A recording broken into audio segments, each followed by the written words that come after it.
Njitadde mu flight mode.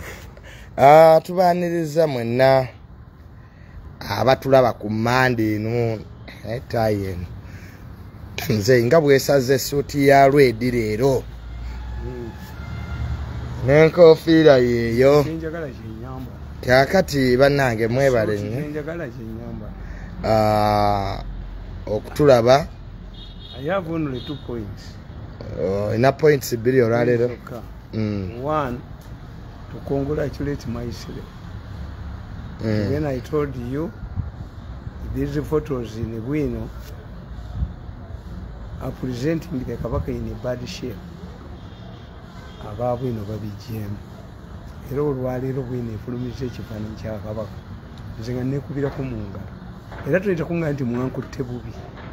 Bwino leero efulumiza ekifaananyi kya Kabaka ekirungi. Nga bwe wali ogambye. Kubanga nze nasoma public relations. Kati banabadde baga nti bakutte bubi. Nze sikwatibwa bubi yeyasoma. Naye abasiraamu bakugamba nti osaasiranga nnyo omugezi ayogerera mu batamanyi. Omugezi ayogerera mu basiru. Tambula mpolampola ogende nga nkimanyi okijja enkola. Kabaka ayina bahandlers be tubayita bahandlers. You have your handlers. You have a minister of information who cannot tell the ebifaananyi bino bibi. Kati nga nze yasoma public relations nembagamba. Even when I was in the State House, Museveni yayimba mpenkoni. Nembaga you are reducing the image of the president. Ataddeko bono ababbi be babimuyembisa. Ndikani Museveni be musician. Ebyokuyima mpenkoni. Kakati atewe Bobi Wine bwe yajja ate n'amugamba dayo yimbe gwe toli muyimbi. So nze kitege myayiru okufa. Why? Nasoma ebintu ebyo. I did public relations. Ekibakoze obubi nti abaana bammwe mubalowoozesezza nti basoma ebintu ebyokufuna emirimu. Waliwo ebintu bye weesomesa wekka. Nalabye obusajja bwa monitor nga bupraising omuwala mbu yasoma international trade. Bajiwa muwala wange neŋŋaana. International trade. What is international trade? Ekigambo international trade kiki? How are you different from Kirumira? How are you different from these ordinary women who trade eweeru? Kakati international trade ye yali badde agisoma ye muwala wa Kirumira. Already mugagga ninge business ya kitaawe at an international level. Degree yosobola okusoma no ye international relations, the interaction of states and non-state actors. Nti singa wano mu Uganda bamanyi badiplomasi bonna baki bali badde bamanyi international relations. Olonda bambasada balonde obatwala ensamiza emyezi 3 bakole ki basome international relations. Omusajja ambassador wa Uganda Belgium nga tukubye ekisanga ne tulwaniddeyo ne Rwanda baaliita ku mbaga y'abakongo baali kubirayo katono balitte kubanga ne first secretary bonna baali ku embassy. Gwe totegeera nti I cannot attend a party organized by the Congolese katukubye ekisangani. Owa Rwanda yaliyo, owa Rwanda wamulabayo. Ekitegeeza musome ebintu ebirimu amagezi. Wadde sikufuna mirimu. Nasoma public relations. Era nze ngenda wali wendi enkoko. Nembaga nti you people mukole ensobi. Toyinza kuteekako animal world ku lunch time ng'empologoma eri ebisolo ewandagala endusu. Kakati public relations tojja gisoma gifunamu mulimu ne bw'oba togufunye. But it tells you how to handle society. Kakati kankubuuli. Okimanyi nti oyo omuserikale Kasigazi kye yakoze deputy inspector general of police eggwanga yalisudde kubasoma. If you have educated people, all the educated people in Uganda with money would have withdrawn it and send it somewhere else. Nti mu mbeera eno ne bakulaga nga bakukwasa ebimotoka bya tear gas. It means you are preparing for riotous city. Tewali abeera wano. Ne Kenya bali mu kwekala. Ati kyenkubuulira nti kakati ono inspector lwaki tolisivinga bimotoka byo quietly nga tobiraze mawulire Why do you display? Who is questioning you? Nti at this time you are ngabasekale tebayina na sente zaabwe muzirya abo abaserikale abo booleta ebimotoka bya tear gas tebabibuuka mu ne badduka ng'abantu bakaaye. Njagala kudda wali we twatandikidde. So nabasome public relations njimanyi bulungi nnyo era singa nali mu gavumenti entegeera bwe ndibeera mu gavumenti ya mukozi ndikola. Tebategeera potential yange tebategeera kye mbagamba. Why? Baali babbi nga babba sente nga gobo baganti corruption ejja kuttaka ne basalawo bangobe myaka 10 bamunyabonyeza. But now when I watch them talking, everybody says Mirundi is a good man. Mirundi can help us. Why? Because we never gamba nga babitegedde kati bamaze okubba bakkuse nti gwe tosobola kugenda mu gavumenti ya Museveni ogyogerere nga n'amabaati tebakuwaddeko ofuna agyogerere nti kabaka alagidde omusiraamu amusikire embizi nga mubabbi b'amabaati gwe tewafu siriimu naye bajja kujooga ogende ogwogerere. Museveni cannot get competent people to talk on his government. No. Abogezi ba government bakyagala byogera. Omwogezi wa government kwate bafuna mu omugezi tasobola kulisikinga future ye. Nta defend ababbi b'amabaati. But you don't a public relations manager. You don't defend any defendable things. Okumanya public relations manager bawa amaanyi manager. Oyinza okutegeeza manager wo ti oli mukazi mubi gwe togenda nga ku TV abantu mu kifo ky'okutegeera gwe byoyogera batunulya bubiibwo. That's why mugenda ku CNN nawe yonna kusanga abakazi balungi akazi bakola ku TV balina kuba balungi. Yes. If you are a TV personality like me, you must dress well a nice suit. Mu mawanga agamu bazibawa na buwi but designers buli alinya ku TV aba Nigeria bano bola babazanye bi Nigeria goroza bayine ngoye mmeka but designers be bazibawa they go back. Iranze suit njambalira mu sati ya mu Nigeria mala kulaba mu Nigeria kwambale suit omala kulaba mu Nigeria sobola ku defending government ya mu 7 or defending any defendable things nga gwe toyina gwe toyina kyo walidde bwe balowooza nti bwe bakwata sente nga bazitwale wa kanisa ku TV yabwe kuba ina shares kwene BS bwembwa ogenda oyogera kubanga oyina omusala kwa 1.7 who will talk on your behalf, who will defend you. This is why Ofona is taking a back seat. Takyayogerera government nnyo toyinza gyogerera ng'ababbi baliyo buli kamu gwe toyina future gwe bali kuwokera ki mange bali bamwokedde ki Museveni yangobanga mubbi wa nkoko kati bali banjokedde ki. That's why for me I decided to leave government to preserve myself for the future.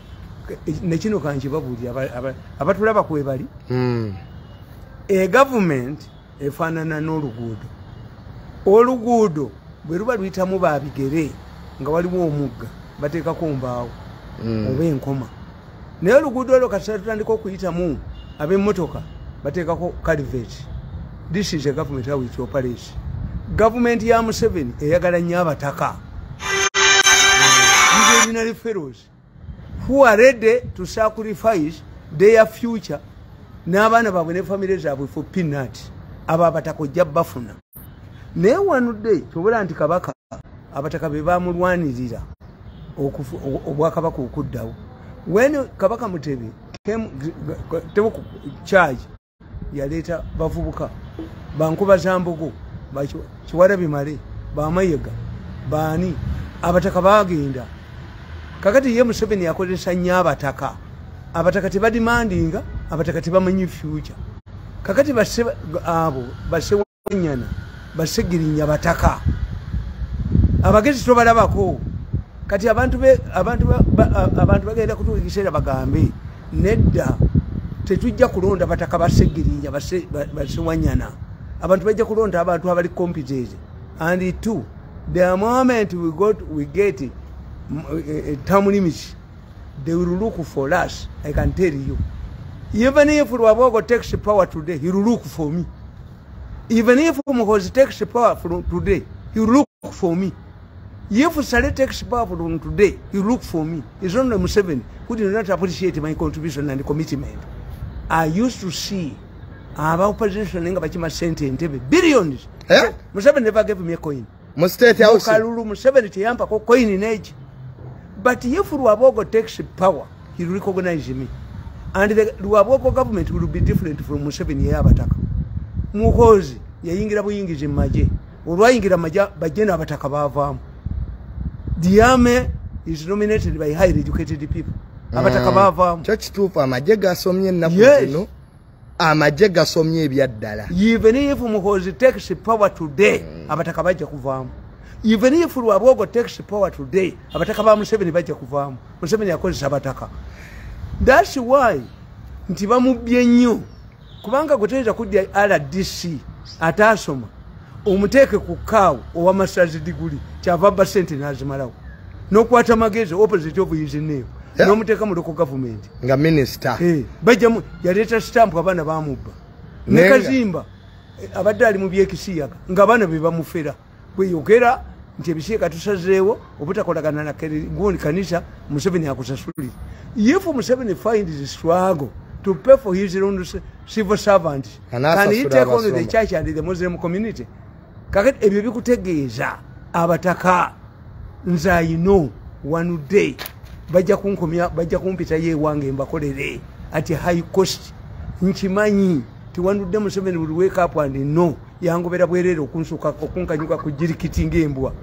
I know nze mbalaba nga boogera kakati yega nti nze manyi achievements oziraba ekifaananyi kya kabaka bakikubye ekifaananyi kya kabaka for the first time bakikubyewo bulungi kifaanana kitya kati kifaanana bulungi. Yes, this is good now. Yes, kiikyo biri babijjeemu naye mmwe bana bagwagwa babawa ssente abababwino babadde balowooza nti babawa ssente nti balwanyisa Mayiga ne Nabagereka tebalabiridde kabaka ilifokireti miteriyo kabaka ne bwabanga alabika bubi bwatyo nayinsisinga gye mu bantu mutuula mu press muyita abamawuli we have a briefing after the function ne mubagamba mujjeyo ekifaananyi ekyo bakijjeewa ekyo bakijjeewa ekyo ekyakabaka ekirabika obulungi bakijjeewa eteeza bulijjo ebirabika obi babikubamu intention babawa ssente badde babawa ssente obwo bwabwino. Kaakati ekyokubiri ensonga ya maama Nabagereka ey'Abalongo naye eyongedde okwogeza abantu obwama. Gondi yakoze interview ku Nabagereka omutunuulira lwaki ekitabo ekyo teyakirokirire ne kabaka waali kabaka alinamu forward. Lwaki maama Nabagereka ekitabo kye teyakironkiga nga ne Ssaabasajja kabaka waali mu lubiri akinamu celebrating ki 20 marriages 20 years in marriage celebrating ki no limutufu muzi me no I did all this ekitabo kya maama Nabagereka celebrating ki okukifulumya kati ngate ne Ssaabasajja kabaka taliiwo kukironkinga South Africa bakugamba when you say flog learning during the time something is following it about South Africa bagamba if you say frog that is supposed to run at night, learning it during the day, something is following it, is running after it. 2, another fundamental question is why is it that the Nabagereka decided okuchiwa nation television NBS netakitwala mu Buganda? Lwaki yakiwadde NBS si BBS yabadde amanyi wakiwa bali bajja kigaano okikufulumya yabadde amanyi nti kijja kuleeta controversies bakiblocking. She knew Nabagereka abadde akimanyi nti bwakiwa bano aba BBS CBS bayinza okigaano okufulumya. This one was a commercial nagenda ku NBS era ekiza Besigye kye yakola yawandika statement ye Museveni yabagamba nti mwabagera nti you deviated from NRM objectives mugende muwandika document party teyatuula gundi ofuna pondo n'abaga nti if you have failed to see the national chairman you can talk to the LOC, give it to the LOC chairperson. Basically gave it to monitor and the new vision document nefuluma unu condition botekifulumya nze nkifulumya kakati Nabagereka fighting tradition Rwanisa nono nono alwana nayo ngadda yana ebungereza Princess Diana bwe yakola kubanga obwakabaka ojjukira Dr. Bosa yabigaana tuwaka ini obwakabaka oyina okuba nga wabikuliramu. That's why these European monarchies used to marry from monarchies. When you get a Republican like me, I find time. I you a Republican. I'm a Republican. Kakati Nabagereka, Alabika, Bundi, Ebyaama zokola ebintu. He is fighting with the modernity. Modernity is fighting with the culture. If we had talked with the culture institutions, because it raises a number of questions. China controversies in mu Buganda, what you people don't know. Abaganda bali bafugibwa nnyo bakabaka bannakyemalira. Until Abaganda lwe beevaamu ne balwanyisa bakabaka ne babajjako ne badeciding. Buganda for a long time became a constitutional monarch. Hey, Buganda aliko constitutional monarch. Era bwe badde nti Abaganda bo basalawo kabaka ne bamureducing nga Abangereza mu 2000 AD the Magna Charta. Charta. Abaganda bayina lolo buli kika kina lolo kye kikola mu lubiri ate kabaka tamujjaawo. De kabaka to remove emutaka ayina okuteekawo ekoti ya kisekwa kyobula bagite ya kisekwa. The kabaka cannot wake up one morning nze naleetera omutaka obuzibu twali tuva Masaka ne kabaka nabbako ekikajjo kye Nateete omutaka n'akigoowa nga kabaka yamutegeeza yambuza Mirundi ani yabbye ekikajjo kyange ne mubira yamujjako yamuleetera kooti n'amujjako. Mwali muva ne Ssaabasajja kabaka e Masaka omutaka omu nabba ekikajjo kye Nateete nga mulaba kabaka akeera kumekyabuuza ekikajjo kye ekyagoowa nimuga nti omutaka yakibiddeko Nateete bamugoba ku bukulu bw'ekika. But the kabaka had to revive a case kitaawe gye yawangula.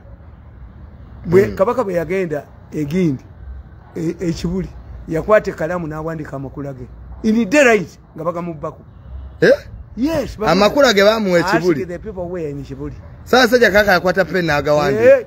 Museveni bamubbako Samusanga laptop abesa factory ya Samsung yaginoonya ne bagikomyawo balonera noonya tuye amajine bagikomyawo nga balowooza tekimanyi waliwo ebintu omukulembeze byateekako amaaso. President Museveni yali bamubya Samusanga laptop n'aginoonya n'abuza laptop yange n'agiwagundi Kajingo yagimuwa.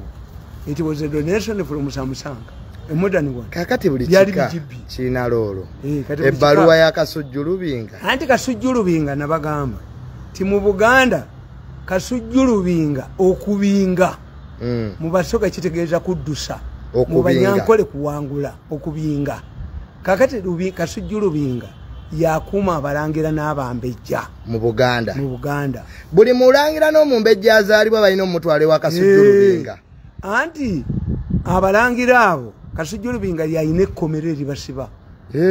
Kasita waba kasita kabaka akisa omukono mu kye muyita okufa teboogera. Mulabawo omulangira mulala kabaka tabikwa. Kabaka bw'akisa omukono. Kabaka yakisizza omukono ennaku nnya waali. Teboogera. Mumulabawo omulangira mulala. Ekyoto kya Buganda tikizikira. Mumulabawo omulangira mulala ng'atudde. Muntebe ye ono yakoze eki. Yafudde. Oba yakisizza omukono. Kyali kitya babulwaniranga ne battingana. If you want, I wish Museveni could read the Buganda succession law kyali muyambi ku solvinga problem ye kingenda okumaliriza nakyo nti Kasujjulubinga abalangira bonna ng'ategedde nti Ssaabasajja kabaka agenda kukisa omukono oba ng'ategedde nti afudde abalangira bonna abava mu lunyiriri lwa Ssekabaka Muteesa olubereberye abakwata n'abateeka mu kkomera ali abakuba mu kkomera bonna Kasujjulubinga kyobula bamuyita Lubinga kitegeeza okulwangula mu Lunyankole ate mu Basoga kitegeeza kuddusa misinde okubabinga kubaddusa kyekimuyisa Kasujjulubinga yasiba abalangira. Kakati ndowooza kyava mu Lunyolo okubinga bo Banyankole. Kati baleeta erinnya agenda okusika bajjayo erinnya amannya gonna ag'abalangira abava mu Ssekabaka Muteesa olubereberye ne bagatwala mu lukiiko lwa Buganda. Kyobalaba nga mu regional council mulimu a special council on culture yeronda kabaka wa Buganda is elected in the lukiiko. Amannya gammwe mugateekayo. that has received the largest number of votes in the Ruchiu is the one that is submitted to the Queen Victoria or the successors of Queen Victoria. The person who recognizes the Kabaka of Uganda is the President of Uganda. This is why Parliament passed a law that any Kabaka who violates these rules, government recognition. Recognition nga katika government deflock bishop. Nze bulijjo mmanyi nti eddaame lya Kabaka lyerituwa Kabaka ddako. Eddaame lya Kabaka Muteesa likugamba nkimanyi bulungi olukiiko lwa Buganda lulonda Kabaka naye omwana wange oyo Mutebi mumutunangamu. Mubanga temutunuddeemu mugendanga wa Muganda ng'ekimera ne mujjayo naye temugendanga wa Mawanda. Ssekabaka Muteesa mu ddaame lye yagamba nti ekimanyi olukiiko lwa Buganda lwe lulonda Kabaka ddako naye mutabani wange Mutebi mumulabangamu mu ngeri ey'enjawulo naye we mulaba temumulonze mugende wa muganda wange Kimera naye wamaki ovulaba nga oli omulangira Mawanda tebamwagala kati ntegeerera wani tebamwagala balina ebizibu by'ettaka ne bajjawo ku minisitule oyo omulangira Mawanda. Anti Mawanda yali supposed okulya obwakabaka naye abazungu ne bamutya was a sergeant major mu magye yakube emundu mu second ward wo. Abazungu ne bategeera nti katwala ono ne bagamba nti twala mwana wa Mpeta ne bamukuba. That one is history, you know. But what I'm telling you, the importance of Kasujulubinga, if the Nabagereka knew the importance of Kasujulubinga, would not have mentioned the children, the Balongo. Kabaka yali ayina okubuulira Kasujulubinga ng'ekitabo akisomyemu nti weni ninawo abaana era Kasujulubinga mugezi nnyo bangambye ebbaluwa yavudde mu Lubiri. Kasujulubinga mugezi nnyo yagambye abaana ba Ssaabasajja Kabaka sibalabangako naye abalongo bwe baba abaana ba Kabaka nga adapted abo nze wange tebajjaayo kuba tebalina musaayi mulangira. The man is very intelligent. Mu bbaluwa ye Kasujulubinga agamba abaana ba Kabaka sibalabangako. Abo sibalabangako tebalimu musaayi mulangira. Abo sibalangira na Bambejja because balangira ndi Bambejja. Omanyi mu kimutamanyi kalicha y'Abaganda temugitegeera. Omuganda ayina wasibira ekintu kye nti omwana omuto bebi nga yakazaalibwa obwoka bumuluma. Is changing from the inside food to the milk. Obwoka bwe bukuluma abanyankole bagaya taaba yajjawo nakuwandulamu amalusu banoonya kintu kikaawa. Abaganda babaddira obukola bw'omutuba oba obwa kintu kyonna ne bakuwandula mu mwana. But there is bakiyita batya waliwo amazzi ge bakuwa omwana n'afulumya obwoka bemmere ekoze eki nti omwana akaabira linnya bamutwalewa ewa jjajjaawe. No, the Baganda knew nti obwoka bwe buba buluma abaana abato omwana kati jjajjaawe otegeere nti omwana muyinako ki omwana akaabira linnya ye kye yakolanga kukola ki nti Omuganda bamugamba emmese egula amannyo kati mwensobi gye mwakola abaana bwe bamatwala mu bisulo temawamba metron sente kubawa ffe twakulanga tumanye emmese yetuwa sente ngera amannyo tugakuula. Abaana bwe baligenza mu kisulo mwalikyusira theology egundi naye kati mu kisulo eteri mmese zaatuwa mwalige nti bagagula gatereke gwe likuulo olitereke kubanga Abaganda kibagenda butamera ngereka erinyo lyebembeka kulinaalyo toseka bulungi. Kakati abaana Abaganda bwe bakola buli kika kya Buganda kyonna kirina loolo nti omukulu w'ekika ky'ekiyomu nakirembeka Kabaka bw'amala okukisa omukono bamuggyako kano kokka kyebulabaga akabaka ani mwe mwafa ekigambo Kabaka ebinyomo ne bimulyako ki ennyama akaba ne bakatereka Kabaka ani ako Kabaka ani akali mu masiro ate semanobe gwempulira yasembayo enagalabi kase semanobe bamuleetera omulangira omukyamu amukuba nnyondo mu mutwe. Gwe mulimo gwe bulijjo muwulira semanobe omulimo gwe kola ki kuba mulangira mukyamu nnyondo. What you don't know was explaining. Bwe bateekako kabaka waliwo Omuganda ava mu kika kye batemako bamutta ne bamuggyako gino emikono gyegikuba mujaguzo. Oyo gwe batta comes from particular ki Omuganda bamutta ne bamutemako emikono ne gikuba mujaguzo When you mumulooza nti lwaki kabaka teyalikoze embiri nnyingi olubiri kabaka bw'aba agenda odduzimba bayita olubiri lwe bakwata abaana embeerera abawala 10 n'abalenzi 50 ne babaziikamu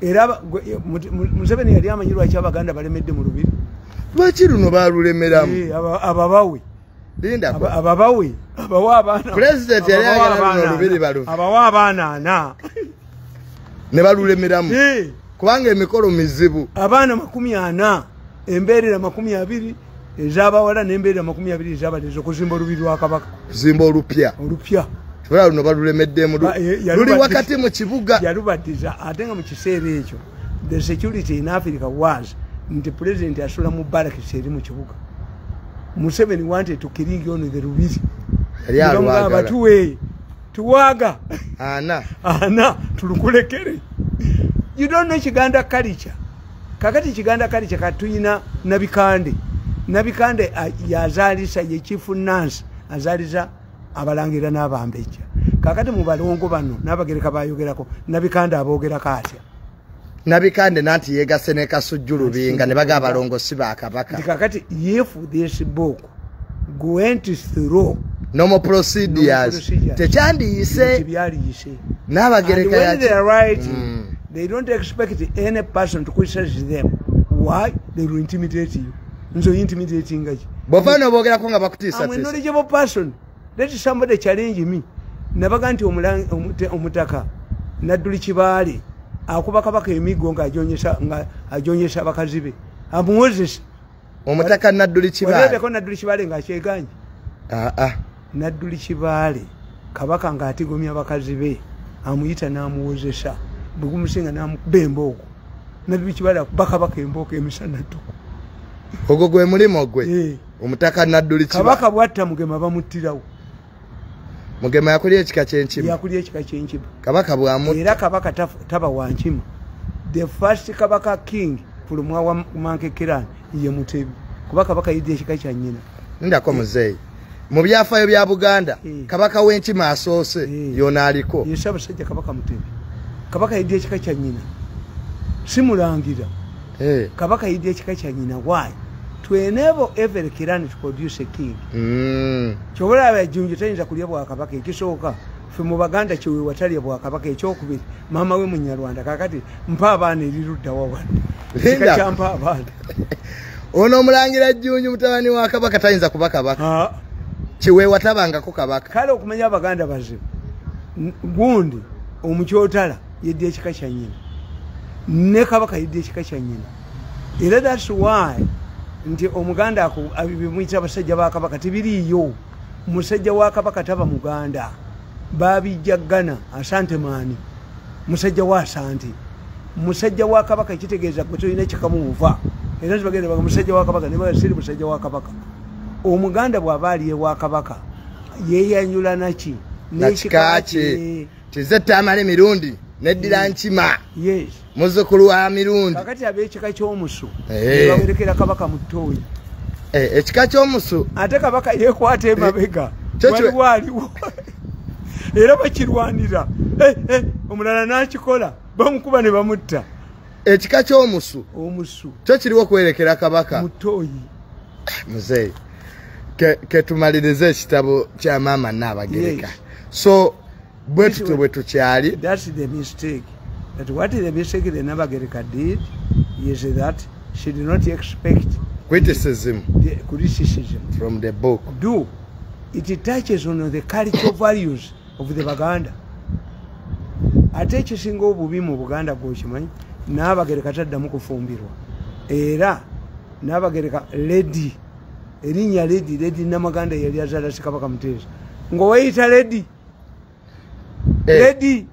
kabaka bwakisa omukono maama Nabagereka agenda kufuuka lady bwafuuka lady taddamu kufumbirwa lady Sylvia era Kabaka Muteesa yagamba nti maama we yasigala muto Namaganda n'amukkiriza afumbirwe ne yeekweka ekiro olukiiko lwa Buganda lwakigaana ewatali kwesalamu basudde ne Hamu Mukasa ne babaga nti atuwadikidde ebbaluwa nti yagozoba nadda tunaamukola tutya munaalugjamu kakati ate Katikkiro Kawalya agende wa Muteesa muga nti owaayi maama wange muto era kyobulaba nnyaffe bamaanyi nnyo ne Jesus yasoka kola mwenge wa bukojjawe mama we yasoka kola miracle ne Muteesa mama we kakati Babaganda kye bakola Muteesa akasajja ke bayita Seekantuuka Babaganda nti obwakabaka bugenda kufa tirwaje Katikkiro akkiriza Lady Namaganda afumbirwa Kanoni Kigozi ayayaya Katikkiro nsibirwa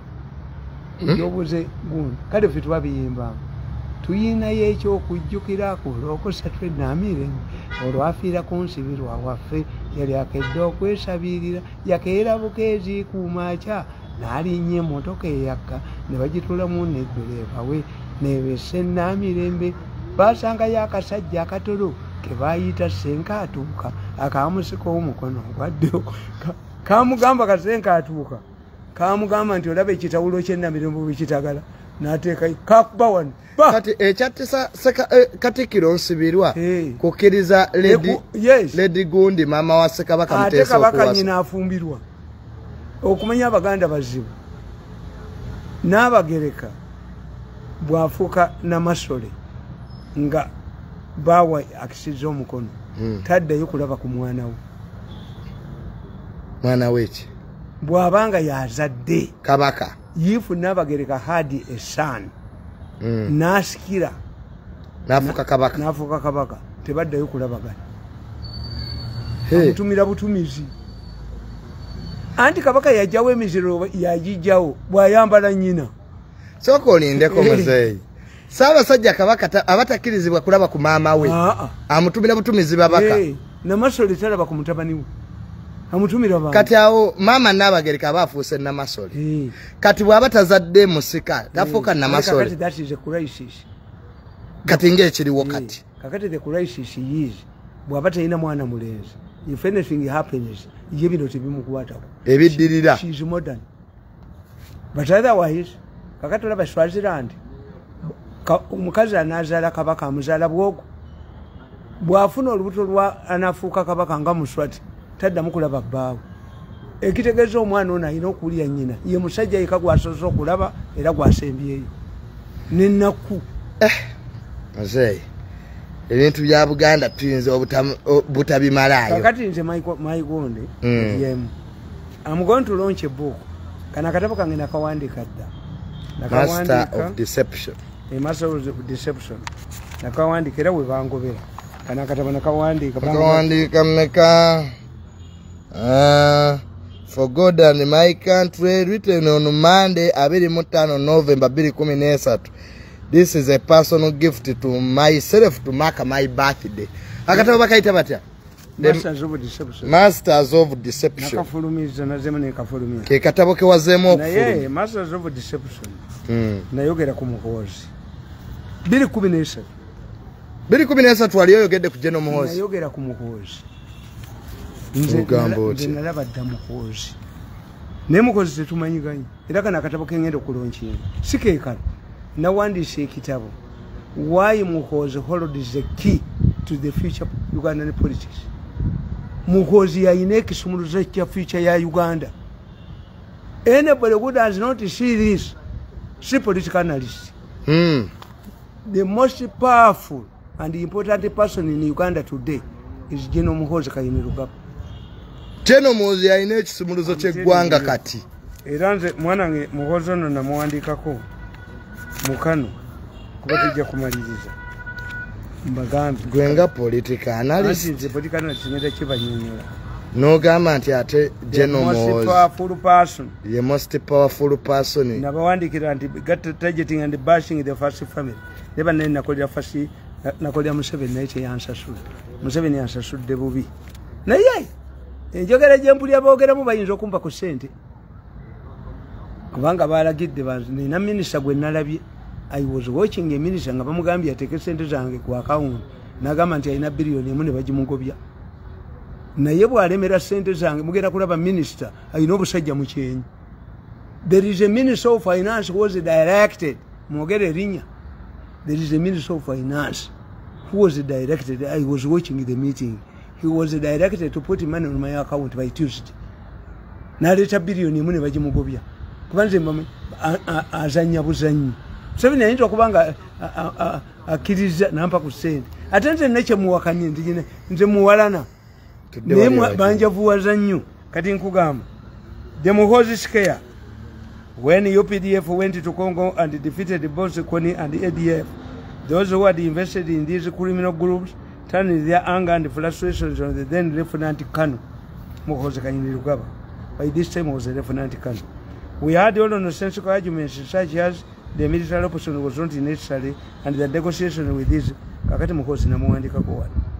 Nimbagamba, when Muhoozi commanded a successful mission against Joseph Kony in the DRC Galamba National Park, it was described as a public relations exercise for the first son, that he wanted to attract newspaper attention and get political mileage in his crusade for presidency. If it was done for public relations, it was not his fault, for already he was in the army. Ochimanyi nti nze musajja asooka okubuuza President Museveni. President Museveni namubuuza ekibuuzo. I have seen your son in military fatigue in State House driving a green Mercedes Benz with military registration numbers. Are you grooming him like Kiru Imusanga of North Korea? Museveni ambuuza. You have seen who? Muhoozi. This Muhoozi of mine, with a gun? Yes. Muhoozi is a local defense man at Kasenji.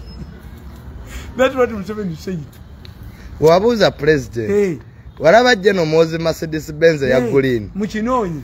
Ngali mu uniform ya maje. Hey. Nobuuza president. Wana kinonyi. Nti General Muhoozi alagawa. Namuga nti I've seen your son in military fatigue driving a green Mercedes Benz with AK-47. People say you are grooming him to become president the same way Kiru Musanga of North Korea has done it with his son. Museveni said, whom have you seen? Nti Muhoozi. Where?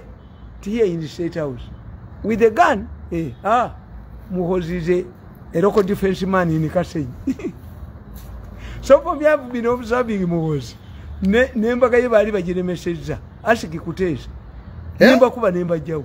Embaga je no Muhoozi bali bagiremeseza. Okufumbirwa. Muhoozi landed in Galamba National Park. Yali agenda kwata Kony. Eyaboni. Naye waliwo jeno omu gwe bali basubiza sente nti yagenda okukola operation eyo ne batazimuwa yabuulira Kony. Jeno wa Uganda. Bagenda okulandingayo nga Kony yadduse. Aliya. Jeno mu Uganda. Yalabula Kony. Era mumanyi. Bali bamusubiza sente. Anti bobe baba sente zaabwe ekizibu kyabwe money. Ekyo nga kinene. Ekizibu kyabwe money. Ti sente bwaba tazikuteeko. Febe baagala tukolera obwereere. Nti nze balowooza nti nze ndi munaku nnyo. What I need is a job and a car. Nange nina family ng'eyammwe era mbalaba. We are privileged. We are members of the first family. We have, what about me? Don't I have a family?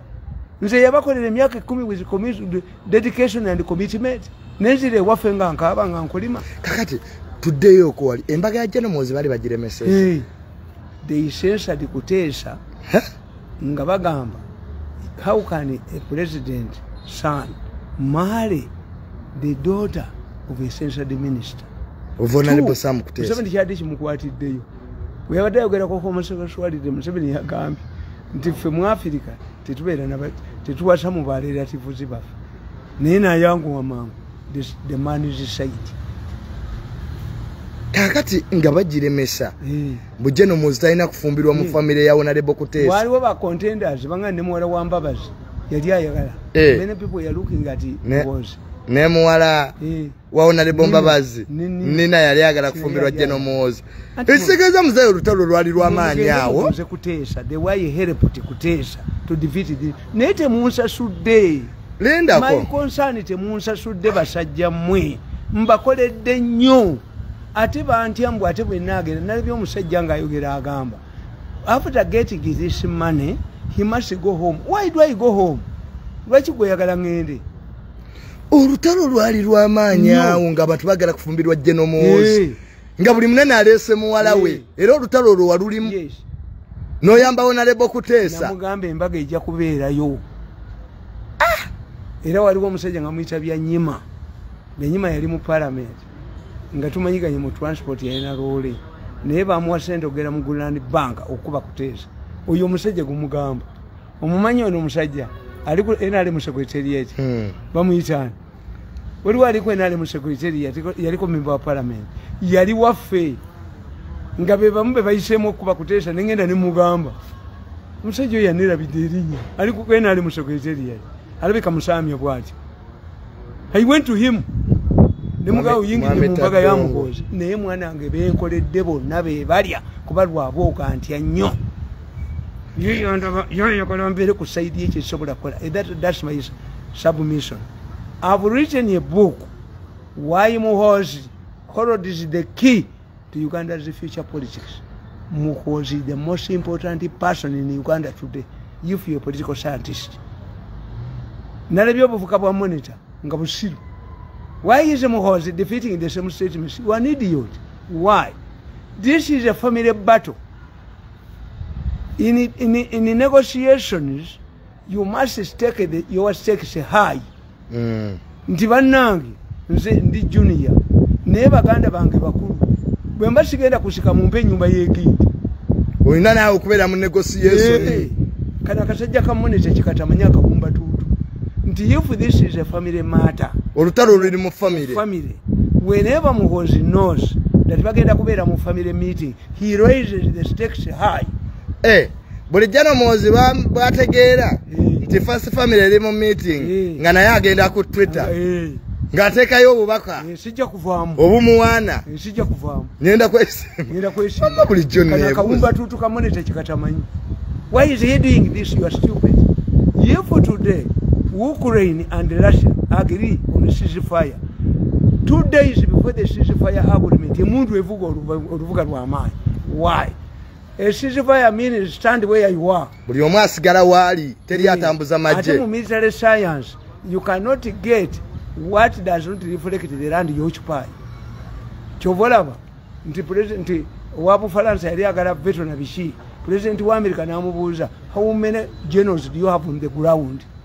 Mu second world war. Nobody ekibuuza Samwogere. How many generals do you have? Bakibuuza mu gundi. Mugundi mu second world war nga bakola UN. You asking for veto. How many generals do you have, you France, on the ground? Roosevelt. Kakati kitegeeza nti to assert yourself. When you are going for negotiations, you must assert yourself. This is what Muhoozi is doing, which this idiot in the monitor doesn't know. Tamanyi international relations. Nti you must assert yourself. A second point Muhoozi has, get a scenario. Omukazi bw'aba tayagala kudda wa bbaawe ne bwe mwogera mu abe family abagamba mmwe mukoleki mugendeyo mutwaleyo omuwala omulala afumbirweyo nenze siddayo akoze settlement n'omusajja ayinza okugamba oba omukazi oyo mumwagala nnyo mwe mumuwase nenze sijja muddamu kakati a woman who remains ng'omusajja aganye obanga omukazi aganye tiba kakati Muhoozi is telling you I'm only interested in the presidency. Taina kifo kirala kyayagala. No concession. First family ne bwetuula. Kana kasajja akawumba tutu kamonisa tekakimanyi. Yayagala bwa president. Yes. No negotiation over. Muhoozi has put Museveni in an awkward situation. If Muhoozi declares ndayagala bwa president, can Museveni put him in prison? If Museveni puts Muhoozi in prison, not over indiscipline, people will say the man is a power hungry. He can even put his son in prison. The problem is if Museveni goes ahead and faces Muhoozi, Muhoozi will give reasons why he has refused to give way to his father, which will be damaging to Museveni. If Museveni comes up and he says the boy has rebelled against me, but you are not a good father. So if you cannot put your family in order to kwe egwanga, that is another dilemma. Atadde President Museveni mukatu. Yes. If Museveni decides to say, I'm seeing Rugunda coming back into politics, kubanga nabanja yeyo no. If government decides to charge you in courts of law, you cannot remain in your office.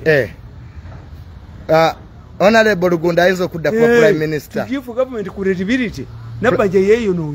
Prime Minister Nabanya Naba speaker ba ni abama bati. Echama bati. Ate chembagama nti abantu banonze tebanebuuzaako. Speaker nali mugambi.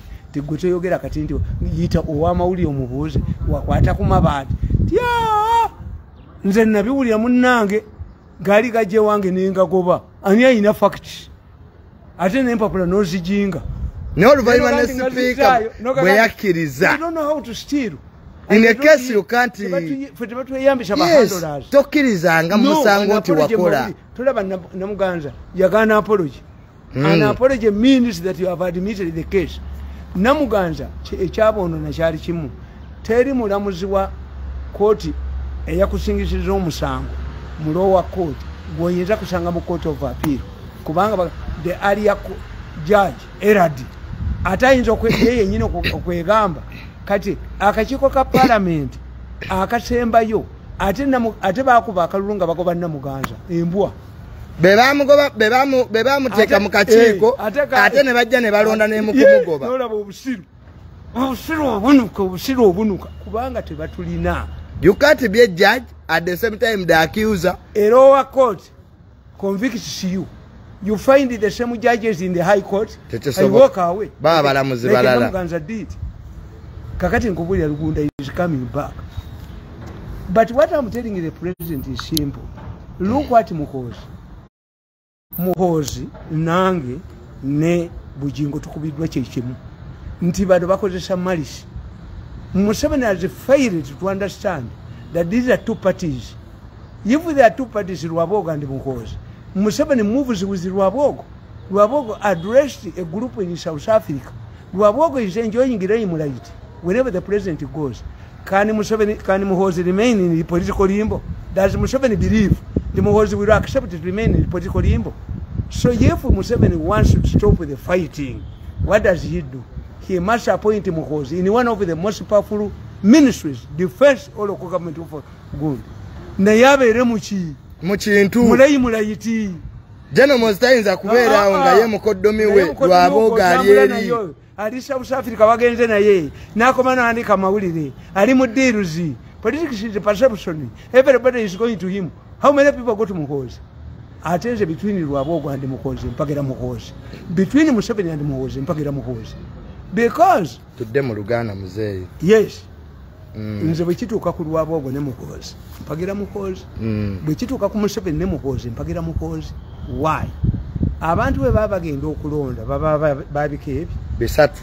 Waliwo abagenda okulonda to retain the status quo nga bagifunyemu ne baaya abagenda okulonda to change bafunemu. Okitegedde? N'abatalina nsonga. Kakati njagala nkubuulire. A man like me who have suffered 10 years with poverty nga Museveni talina kyampadde nendaba balina billions. Kitegeeza nti if Museveni does not solve my financial problems today, I have to support Muhozi. Kubanga Muhozi yayinza okunkolera ki? Abaganda bakugamba omukazi zedde bamajabiri. A woman cannot be abused, suffer violent marriages. Maybe because Museveni is under the influence of Rwabogo Muko, who does not want me. And one of the reasons why they fought to me, bali bamunyindi wa Muhozi. Kakati ate Muhozi tampe. Kakati nsigale wa Museveni era tubone family ebone. Kubanga a continuation of Museveni government nga talina kyampadde. Nze sagala mulimu gwa government. It means era tugenda kubona abonera ddala paka ensiru erigwawo. Why don't I gamba? Era nze Muhozi nga tazze Rwabogo najja ngenda mu opposition. Wabogo yinimisa nattu afende jamba afende. Rwabogo bwaje. When the government sponsors Rwabogo, I join the opposition overnight. Because it means continuation of my suffering. It means a continuation of my suffering. Abana bange tebasomi. Banasoma bakulu nabakuba embiso. Ninga nabakola ki? Kakati nze Muhozi bwajja against Museveni mpagira Muhozi. Kubanga Muhozi ayinza okundabikako ne changes. Abantu bangi abali integrated mu government endala ne bali surface and I know. Lwabogo bwe muba mulaba ku byuma byange mukozi yesu mulaba Lwabogo is talking about intellectuals. Lwabogo will choose intellectuals. Lwabogo criticizes Museveni for using non-intellectuals. But non-intellectuals be babbi. You have kubanga. If you have term limits, kitegeeza eggano ine emyaka ena enaje ejiramu ekiddako. If you have term limits, you have 5 years. You must deliver. This is why Raila Odinga is making sure that this man does not deliver. Raila Odinga akola ebintu bibiri to force his way into government. Teri muntu ayagala kubeera weru wa government. Kakati kitegeeza Raila Odinga ayagala okulemesa uhuru gundi okukola. Nti after 5 years, the biggest challenge, the mizan of the Kenyan politics is going to be Ruto's manifesto. He promised this, he never did it. He promised this, he never did it. Kitegeeza tajja kufuna tamu ki. Ndala ono kyakoze. Kati bwe tunafuna term limit obubbi bujja kuggwawo. I watch Lwabogo every day and he's talking nicely about me. He says Mirundi is an intelligent man, his problem is Angule. He should be paid his money. All of these people have agreed. I was watching a meeting where a minister was told to put my money on my account by Tuesday. Muzimpe. Never met a mupadde sent. Njagenda ne munu. Nopo kani anyanyima card. Mzee ngatumaliriza. Anyanyima card. Kakati ezo scenario ku mukozi ozirabi. Nti mukozi is holding a key. Whatever if mukozi decides to take on his father cannot stand. If Museveni sponsors another candidate and mukozi decides to stand, Bobi Wine defeats them. Kwabo bajja kujja bameka. If Lwabogo decides to take on Mukozi because they cannot reconcile, Lwabogo says he's still immature and he has a bad temper. I have recording this. Cannot reconcile. Which means if Museveni comes back and Mukozi comes back, determines to stand, Taina Chamukorera. Museveni cannot engage in a verbal battle with his son. Buli muntu yenna mugamba buli gamba wewe okulabirako bisatu banze ndi informed ndi mugazi mu knowledge. Yerisini Boris yali musajja wa maanyi nnyo yalemesa amagye ga Aleese okuwamba government ya Gorbachev. Naye Yerisini yali chairman wa Communist Party mu Moscow wa maanyi very popular man. Kati abachecheniya bagenda bawamba parliament ya Aleese bagita Duma. Yali atamidde vodukawe yaganti temuteesa mudieti ya gasi mumukube mu olunaku lulamba abafa bafe abawonaba tusobaletinge emirambo gy'abakyekyeni n'ababaka ba parliament. Mukazi we yagamba tibannange munyambe Yerisini temumwongera buyinza tirwaki eggwanga alifuga atamidde. Kakati mukozi n'amala avaayo neyesimba ne kitaawe oba mukozi neyesimba ne Lwabogo. You are going to see the family's linen exposed before the public. Scandal. Ate mukozi iroti bagambye nogamba mbu n'amagye talina gya achievement y'amaanyi abadde alayirigira kuli komando musajja agende galamba n'agenda. Kaakati ebyo byetugenda okukola ki? If the family members, in my opinion, what Museveni has to do, not to balance the board, Museveni must allow Muhoozi to take over Minister of Defense. Nayafunechi, as his muko enjoys, Laimura, I think atambudde naye South Africa na wa. Nemuhoozi nga naye ayinawo ekimuwata Laimura iti. Nga Nemuhoozi naye ayinawo ekimuyamba okuzimba political power base ye. Tutuze sate wanu. Nga Nemuhoozi naye ayina means is defending nga bamuvumye.